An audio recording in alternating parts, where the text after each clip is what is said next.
Yo, homies. So if you read the headline here,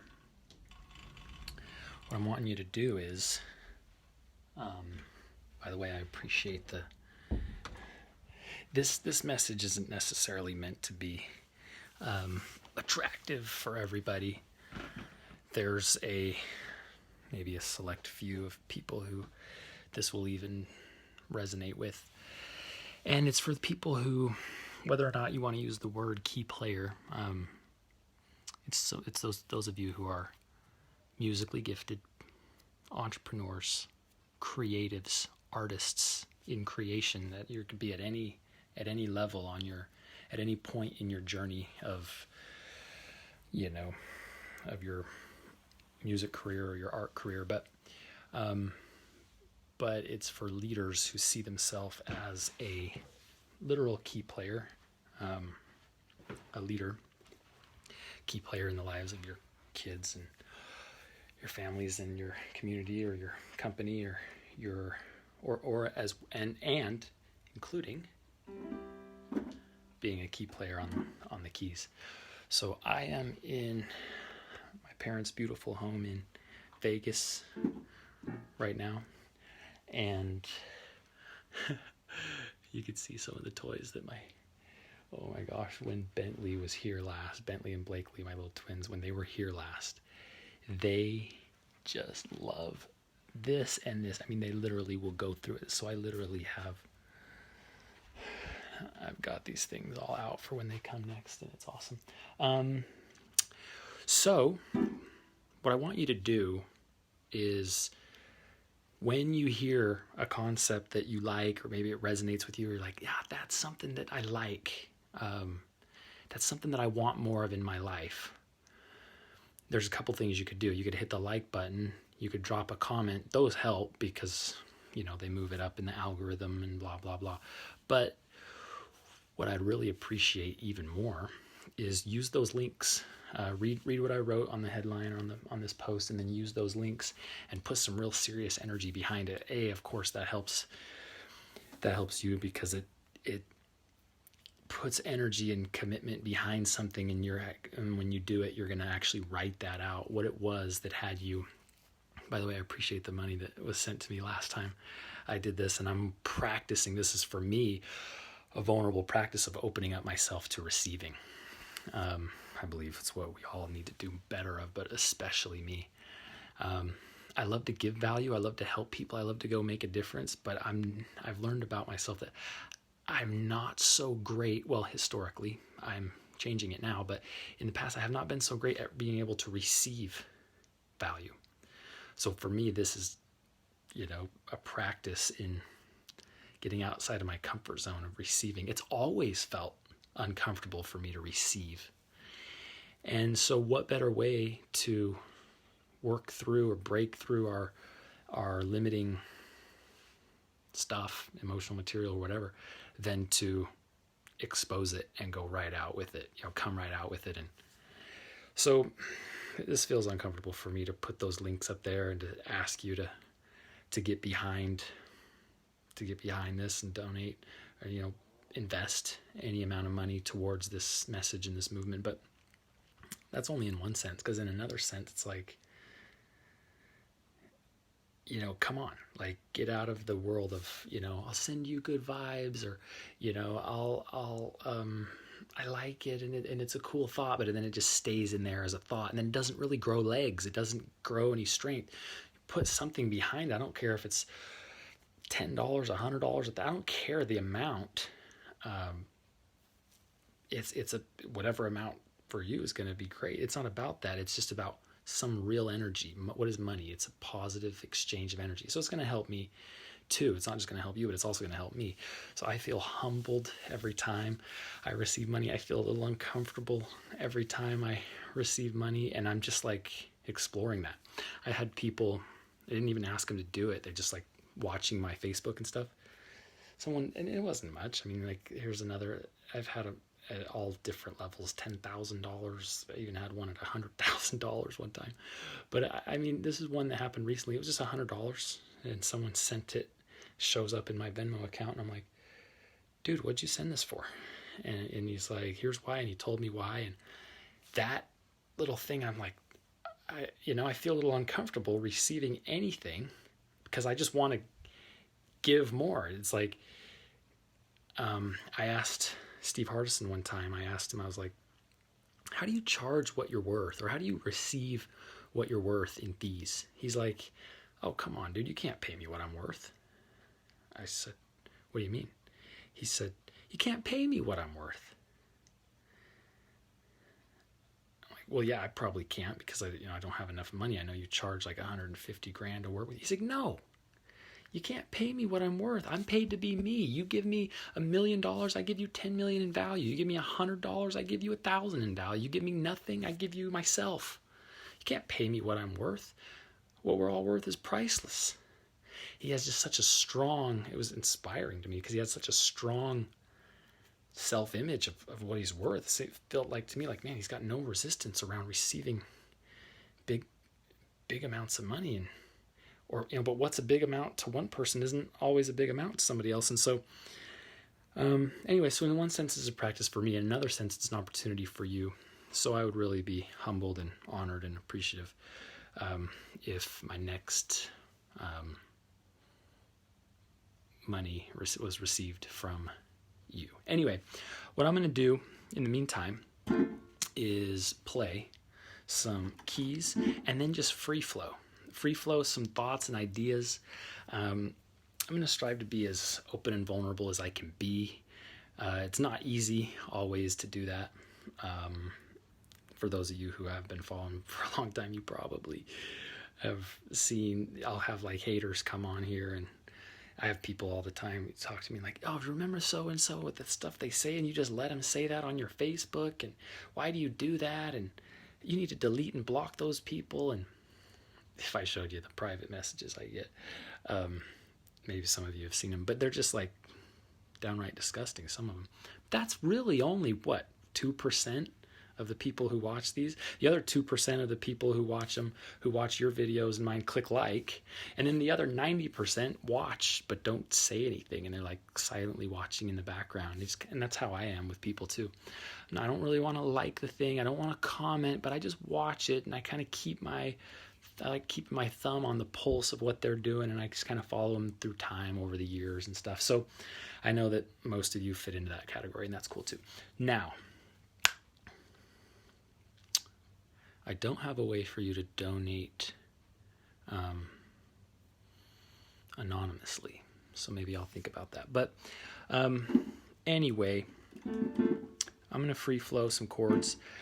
I was feeling so much resistance around just like flipping on my camera and playing today because I'm like, I don't know what to play for them, and someone challenged me to just get on and talk more about this vision of what key player is, and I'm like, I don't know what to play, I don't have anything prepared. And then I thought, dude, that's my same old voice in my mind.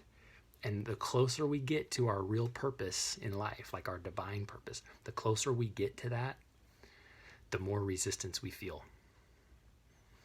That's why, someone can work for a company doing a sales job or something, or work for a company and can feel no resistance around working for that company, and that company receives big revenue. And had a client who's like, he's like the accountant guy for the company. He has no problem charging people and invoicing people for $500,000 contracts and receiving. Why? Because it's not his money, and it's not really his purpose that he's building, and it's just a company that he works for. It's temporary. It's not really his thing, it's just like a jobby job. But then when it comes time to ask for $5 or $10 or $15 or $20,000 from a potential coaching client, that's a lot harder. Why? There's more resistance. Why? Because his coaching, like most all of us, our coaching work is so sacred to us, right? And it's our own thing. It doesn't have to be coaching. It can be whatever your thing is. It's your own company. It's so close to the heart.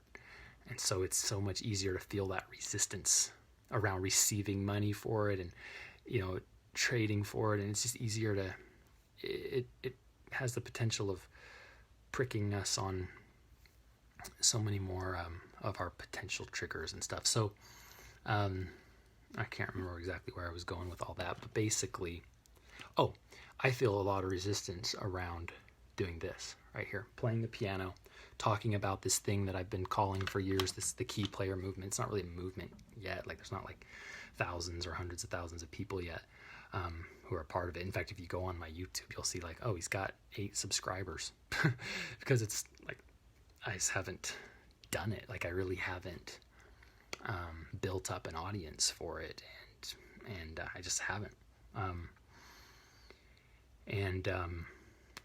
You know how when we see people on YouTube like, oh, so and so's got X amount of likes or X amount of subscribers, I've been thinking for years that I should start a YouTube, or that I should be more consistent with creating content, but I'm afraid of what people are going to think of me, because they're going to see that I only have this many subscribers compared to that person, and they're going to think that I suck and blah blah blah. These types of voices in our heads, and I'm speaking to myself here, they just reveal our own unconscious fears, right? And so I just want to make it clear for myself and for you, is like, the reason why I'm making these videos, and I'm going to copy this video and put it over into my YouTube channel, but the reason I'm making it doesn't have to be to appeal to the masses, or doesn't have to be to get the maximum amount of likes, or I don't really care what you think of it at all. In a certain sense, I don't want that to sound mean. It's for me. It's for my own personal growth, so I can go back 5 years from now, 10 years from now, and watch my own evolution. It's for my kids to be able to go back and see the evolution of their dad, for their kids and their kids and their kids. And it's, in one sense, it could be like just a journal for ourselves. But it also is designed, if it helps one person, if each video I do helps only one person who hears it and says to themselves, that is facts, that is real talk right there. You know, like Eddie, who just commented on there, thanks by the way, but then it's worth it, right? Then it's totally worth it. So when I change the purpose and reframe the purpose and the intent of the video, rather than being seen as some super popular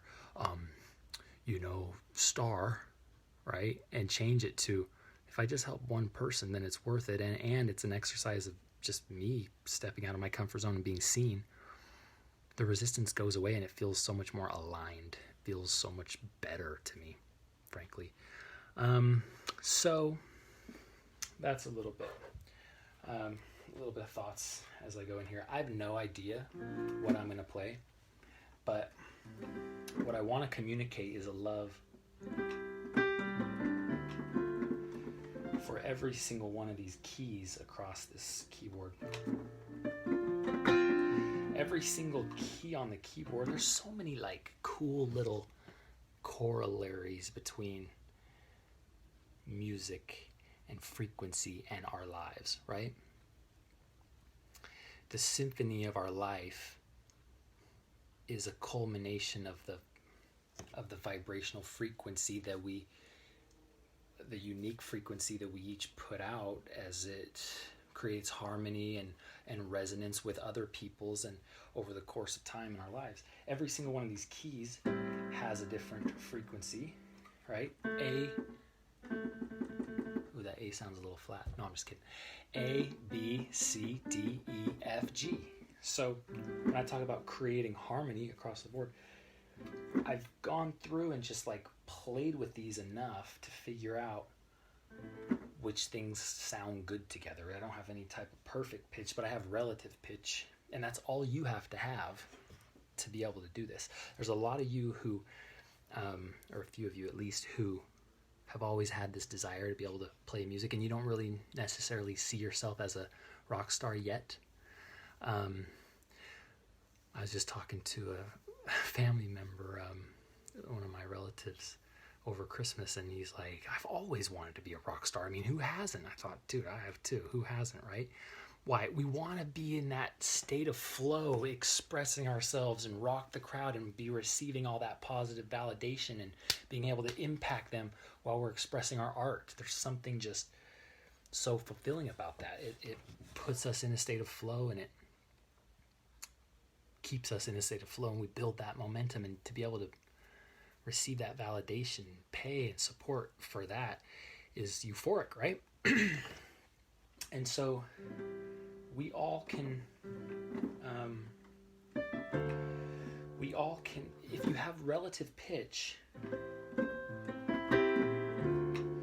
then you could hear, okay, that sounds good, that sounds accurate, that doesn't. And the only way to know what sounds good is to know what doesn't sound good. So the only way to do it right is to be willing to do it wrong, to make mistakes, to play chords that are dissonant and it sound off so that you can fix it and be like, oh, okay, cool, you know? Oh, that doesn't sound right. Oh, okay, there you go.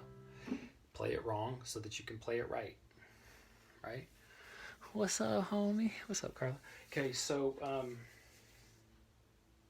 how does that relate to life, right? There's so many cool ways that this whole thing relates back to life. And so I can't not relate this to life. And I'm in no way trying to act like my life is perfectly in harmony across the board and I you know, I've got it all figured out and I don't have problems or I don't do things wrong or whatever that is, make mistakes or do things that I don't later look back and think, man, that was stupid.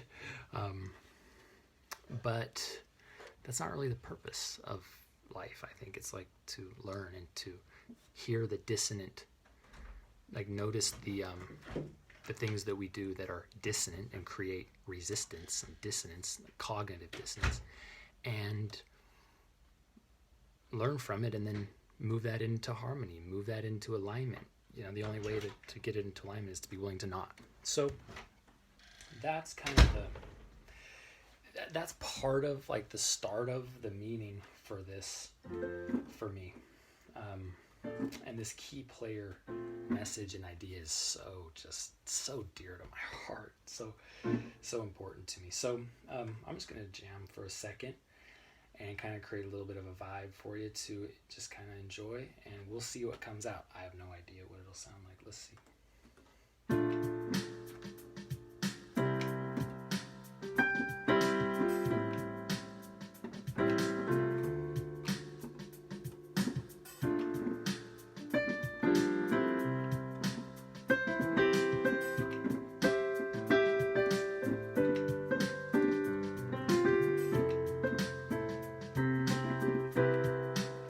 Here we go.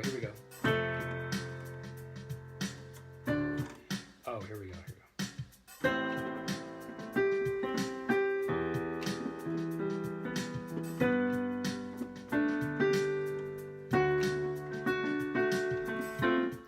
Oh, that's going to be good. Here we go.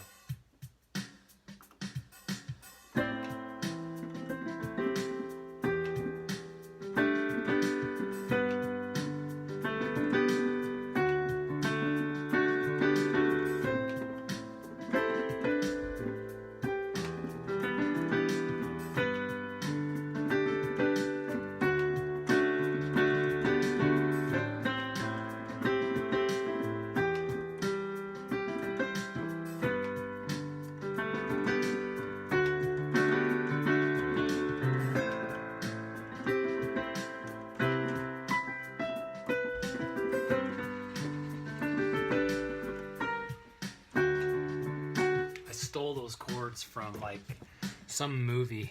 What is it? Gladiator. Hans Zimmer or something like that. I pretty much steal everything that I play. It's like something I heard somewhere and then I just I use that word steal because I just think it's cool. In fact, I stole that term from Frank Kern, who always says that. I think it's funny.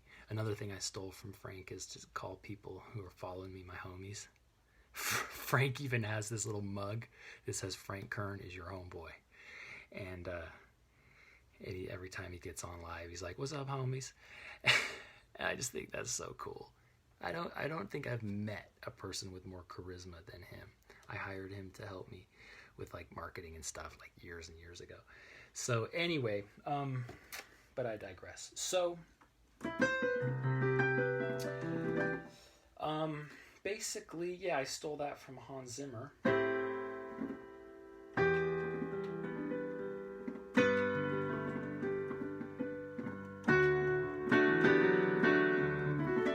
And this is the vision that I have. this is the vision that I have. There are so many of you watching this, and so many more who will watch the replay later, or who will watch it over on YouTube, or will send traffic to it later, maybe a year from now or whatever. But there's so many people out there, I know it, and this is what the world needs right now, who have this creative something in them, and they haven't fully found an outlet that scratches that itch. But if I taught you a chord or two, or you could play a chord or two or three or even four on a bass guitar or on a guitar, I have a vision that there's going to be, what we're going to do, literally, I don't know exactly when, but what's going to happen is a stage. Imagine a stage. There's 2 or 3 pianos, 2 or 3 bass guitars, 2 or 3 drum sets, 2 or 3 lead guitars on there, some bongos that are around that will just pass out to the people in the audience. Enough instruments to where a lot of people can get on and play at the same time. And I'm just going to be like, hey, and there's going to be an audience full of maybe 100 in the beginning, only 100, and then maybe grows to like 1,000. And they're all what you could call, or what I'll call, key players, right? They're all people who either play the keys, or they're just musically gifted, creative entrepreneurs who are building a brand, building a family, creating. When I say creators, I mean anyone who takes the stance that I am the creator of my life, right? Anyone who wants to be that is a creator. Some people say, I'm just not very creative. Ooh, don't say that, because it's the opposite of the truth. We're all creative. Maybe you don't see yourself as creative in that moment. Fine. You have a pattern of not being creative. That's fine. But to tell such a horrible lie, I'm not creative. Pfft, yeah, you are. We all are. Anyone can be if they choose to be, right? So to get these people, and I'll get up there and say, okay, guys, we're going to riff on the chords C, F, and G right now, and we're going to do it to this beat. And someone starts with a beat, and someone starts with the chord, and it just kind of, there's a vibe, and it slowly builds. And as people kind of see what we're playing, people get a little bit more risky and kind of willing to play in those chords. But because there's like enough really talented musicians there, the people who aren't quite as far along, they can really shine. You know, we could have someone come up and he's on this piano out in the front, but because he has this little kind of band, you know, behind him, he really gets to shine, and we get to put the spotlight on him or her, and there's smoke and there's lights and there's, you know, and there's an audience of people who are what? They're just cheering and supporting the person, acknowledging, allowing them to be seen, allowing them to be heard in their true self-expression. And yeah, we gave them some guidelines of some chords, but they're allowed to kind of play and explore in that, and push their edge of what they're able and willing to be seen in. What's the value of that? Well, it's one thing for someone to talk about it from a Facebook video. It's a different thing to get the experience in your body and to feel that. I've felt that whenever I've performed, and it is igniting. It is electrifying. And it for me, it's like it's developed a appetite for, I don't have an appetite for much less than that. Once you've experienced that, you're just like, oh, I want to do that again. I want to give that to you, to a lot of people, hundreds, thousands, and then hundreds of thousands of people over the course of the rest of my life, right? And keep making these concerts better and better. Be able to bring more resources, more money, be able to bring higher level celebrities and artists into it to bring more energy and resources to it. And so what I'm doing, I suppose, with these videos, you know, wherever you're watching this, probably Facebook, obviously Facebook tonight, but then YouTube and whatever platforms I put this on, because there could be some new platform that comes out, you know, in a month that none of us knew about, right? But in fact, I hear TikTok's like kind of the next happening thing. But the purpose of it is to just get those early adopters into it now, and have you guys get behind me, and let's put this thing together. And it's vulnerable for me to do, but this vision has been coming through me now for years, and I feel like the challenges and problems I've gone through in my life, admittedly self-created, like no one to blame, quote unquote blame, but I'm the only one who's responsible for it. I don't really like the word blame because it like implies judgment, and I'm striving to rid my language of that kind of judgment. But basically, the people who this resonates with, that we form this just gains momentum, and this starts happening, and maybe the first event only has 10 of us. I guess the first event happened in my backyard a little while back. Those of you who knew me when I lived in Utah may have even been there. We had neighbors and friends over, and speakers and instruments out there, and people were just playing, and it was crazy fun. I'll have to post the video for you someday. But watching that video actually pains me, because it reminds me of how happy I was with my amazing kids and their amazing mother. And it's like, now I'm like, well, I'm divorced right now, and so it just hurts. Who is this? What is this comment here? Priya Anne-Marie Baciccio? And you're saying, I love this idea, Parker. Okay, so I haven't met you, but you have the middle name Anne-Marie. How coincidental is that? That's the name of one of my former wives. Now, granted, we were only married for 3 weeks, but I don't know if there's any type of relation there. But anyway, I appreciate you telling me you love the idea. That is so crazy. You're from the little volcano. Okay, that is so ironic that your name is Anne-Marie. I got so much love for anyone who's subjected themselves to being married to me. I'm a lot to handle. All right, I'm gonna play a couple chords here, and my phone battery's kind of getting low here, but thank you for telling me you love the idea. What do you love about the idea? Priya, is that how you pronounce it? Am I pronouncing it right? Priya Ann. How I figured out this piano thing is they were trying to teach me they were trying to teach me how to read the notes and all this stuff, and I struggled for years, and I really didn't like it. Nothing about it was fulfilling. Why? Because I wasn't creating. I wasn't being creative. But there would be these little times when I would give myself permission to just create. And just like make stuff up and not judge it and just say whatever, And when I would get into the flow and get into the vibe and start feeling good, I'd gain momentum. And when I did that, I got really good really quick. Or, at least I felt like I got good. And lots of people would tell me, "You're so good." And I'm like, thanks, I know. I feel lucky to have gotten that good, but it didn't happen until I gave myself permission and started seeing myself as a creative piano player instead of someone who just can recite, can play the notes and read the notes. So, in fact, one of my early songs was this one. I think everyone started with this song.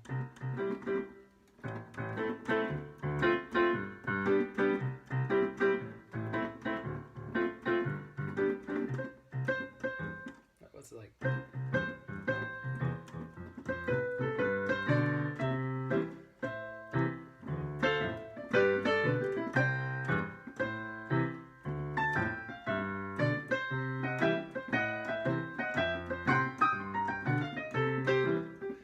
And then someone showed me, hey, these notes right here, you play those in any order, it's going to sound really boogie and jazzy.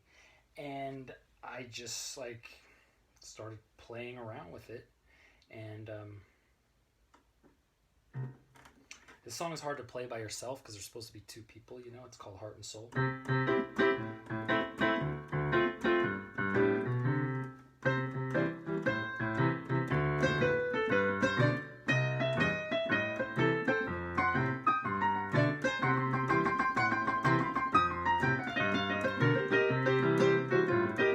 But imagine imagine if I taught you guys the bass line of that? We have a bass player who's just doing 4 notes, dude. Just 4 notes. Do that over and over, and you can own that thing for an hour and just get good at that, right?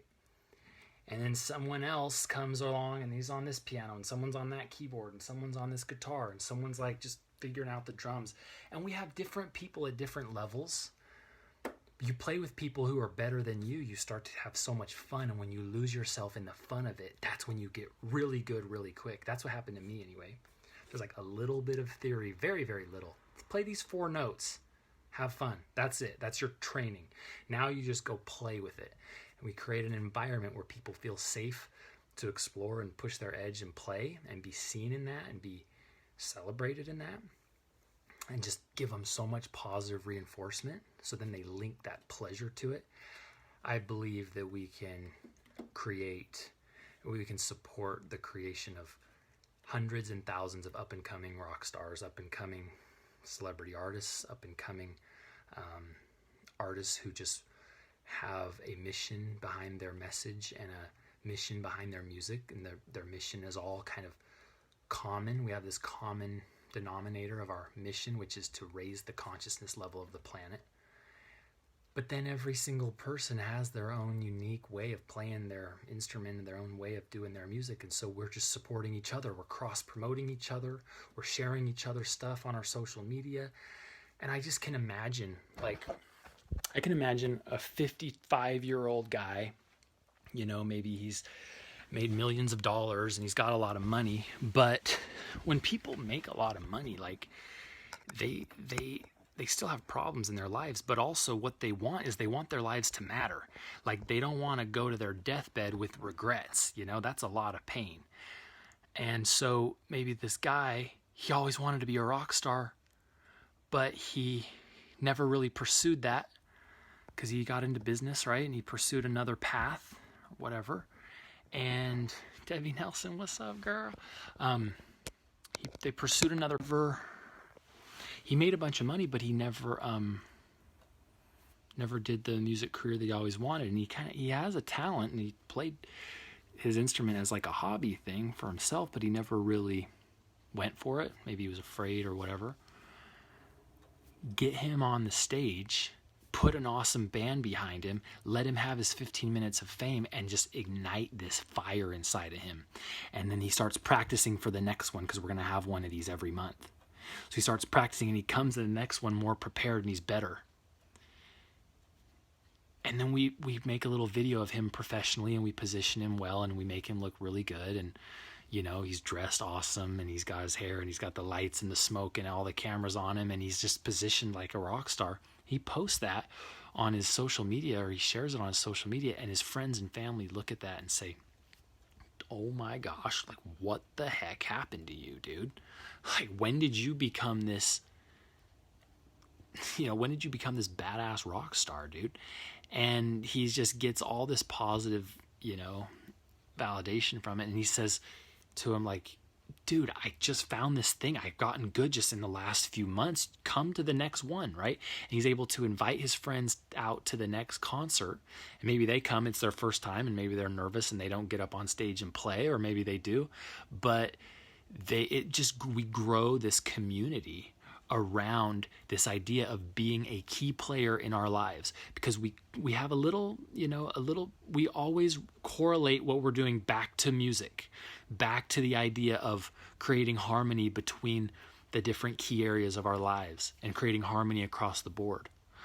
And we create a container and a little cocoon, if you will, of people who just feel so accepted and so safe to be able to share and talk about their real truth, their real challenges, and also just to be able to be authentic and be seen in something that's uncomfortable to be seen in. Why? Because it's so close to the heart. It's like their most vulnerable stuff. I feel vulnerable even just playing some chords. I got fears going through my mind. Oh, what are my haters going to say, next? What are they going to, they're going to see me and they're going to say this, they're going to say that. I don't have anything planned. I don't even know what I'm going to say. I don't have anything prepared. I'm going to mess up. I have all these little doubts and voices in my head. dude, that's where the growth is. Like stepping through that resistance, doing that consistently. Someone comes to a few of these concerts and they just grow in their life. It's not just about having fun and playing music. It's about like creating literal, like explosive growth and literal harmony in our lives, like becoming the leaders that we really want to be, just evolving to the next level. It's a mountain without a top, so it's not like we get to some finish line. But because the community is so loving and so accepting of each other, people feel safe and they keep pushing their edge. Now, we don't just let anybody in, of course, but when we do decide who's in and we close the doors, then for those people inside there, we're unconditionally accepting of each other. We're very selective about who we let in the door in the first place, but then once we do let someone in the door, they can just come into a place of being unconditionally accepted and seen. And I've just been a part of groups, and when you have that feeling, when you have that environment, it really allows people to really, really shine and to really come out and be seen and be heard. And that idea just like resonates so much. What I'd love is anyone who loves anything I'm saying, put some actual energy behind it. Toss some dollars over here. That'll open up a conversation with me and you. I don't even care if it's only $20. Like, or $2. Like, it doesn't matter the amount, but like, I don't care the amount, but it'll start a conversation between us and it'll grow. And I have conversations with people that I started 2 years ago, and I only talked to them twice in my life, but I remember that conversation, and I follow them on social media, and every 6 months or so I'll like or comment on their thing and just kind of reconnect, and we're slowly growing a relationship. Other relationships grow really quick. I had someone reach out not too long ago, and he went from being a stranger on Facebook to 2 conversations within 2 days, and he pays me $25,000 to coach him for 6 months and to work with him. And I consider him a dear friend. Like, pretty much I keep all my people basically confidential, just like you will be. So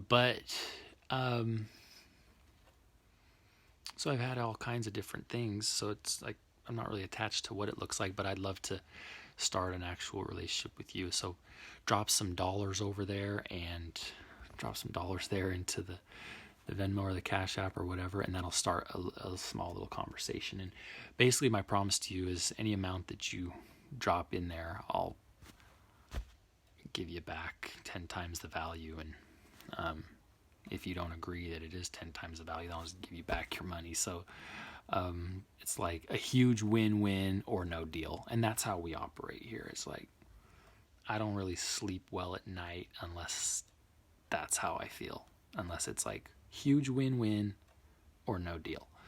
And that's how I strive to be anyway.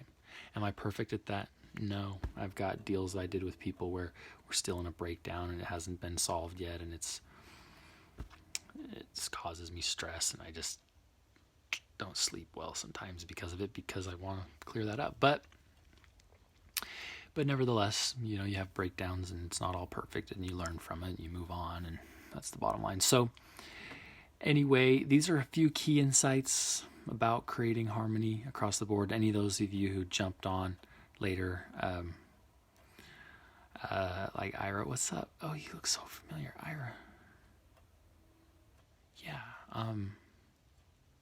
Anyway, go back and watch from the beginning, and you'll have a little more context for what I'm talking about. But I will jump on here tomorrow and share more and talk more and rant more and give you more updates as this vision comes more into fruition and gains more momentum and strength. All right. Much love, y'all. Peace. I didn't play a lot today, but I'll play a little more tomorrow. I talked a lot today, but I'll play a little more tomorrow. All right. Talk soon. Later.